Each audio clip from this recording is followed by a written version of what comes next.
Could Iago's hatred of Othello in fact be a result of latent sexual desire? We're dealing with soldiers thrown into a life lived right on the edge. Brotherhood and trust were an essential part of their lives. Not too difficult to see how this could turn into something much deeper. Homoerotic undertones in Othello become even more powerful when we consider the fact that Iago's hatred of Othello may be grounded in this attraction. We're talking about an unrequited desire for Othello himself. Throughout the play, Iago seems obsessed with Othello, and he constantly remarks, "I am not what I am.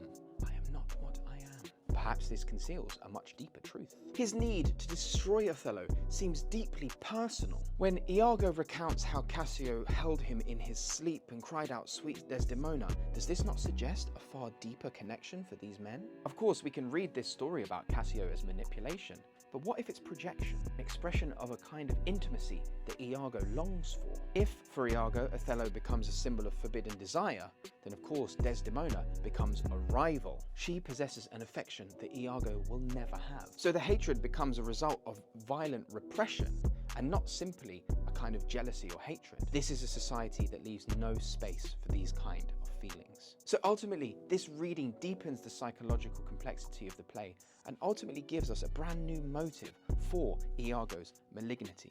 If you enjoyed this video on Othello, do follow us for more content just like this.